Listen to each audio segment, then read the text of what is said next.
ঠান্ডা একটু কমেছে, সুতরাং সেই জন্য ভালো আছি, কারণ আমি বিশাল ঠান্ডার ফ্যান নই। আর এক্সিবিশন নিয়ে যেটা প্রত্যেকবারে বলি, এবারেও বলতে চাই যে একজন মানুষ, সে এত ব্যস্ত, সে ছবিতে অভিনয় করে, সে একজন ফুল টাইম ডাক্তার এবং খুব খুব একজন সর্ট আফটার এবং ভীষণ একজন ভালো ডাক্তার। তারপর প্রত্যেক বছর একটা থিম বেছে এরম ভাবে ছবি কিউরেট করে, এবং একবার এটা নিয়েও ডিসকাশন হয়েছে যে এখানে যে এই মানুষটি আমাদের সকলের প্রিয় কৌশিকদা, এবং প্রত্যেকবার এত ভেবে চিনতে, এত থিম ভেবে সেই অনুযায়ী প্রত্যেকটা ছবির পাশে সেই ছবি অনুযায়ী লেখা, মানুষদের আনা কিউরেট করে, তারা কথা বলবেন, পুরো পুরো আইডিয়েশনটা এবং এক্সিকিউশনটাও তার অনেকটা সময় সাপেক্ষ এবং ভাবনা সাপেক্ষ ব্যাপার। এটাও প্রত্যেকবারে এত সিস্টেম্যাটিক্যালি করে কৌশিকদা, তাতেই বোঝা যায় যে কৌশিকদা নিজে কতটা সিস্টেম্যাটিক মানুষ। এবং আমি বিগত 4-5 বছর আসছি এক্সিবিশনে, আমার মনে হয় এই বছরের থিম এবং এই বছরের ছবিগুলো বোধহয় বিগত 5 বছরের আমার সব থেকে পছন্দের।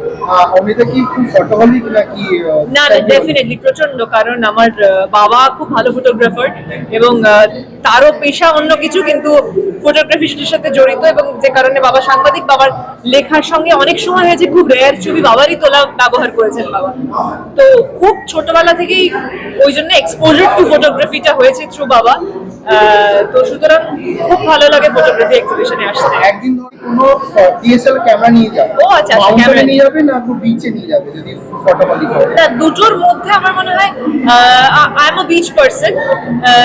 মাউন্টেন আর বিচের মধ্যে যদি তুল্যমূল্য করা যায়, তবে হয়তো মাউন্টেনে মানে সেটা ডিপেন্ড করবে কোন মাউন্টেন কোন বিচ, কারণ দুটো জায়গাতেই ছবি দারুণ, মানে ছবি ক্যামেরা খুললেই ছবি আর কি। তো দেখা যাক, মেবি বিচ সামটাইম সুন। লাস্ট দর্শক কি বলবে আর কি আসতে চলেছে তোমার নিউ ইয়ারে?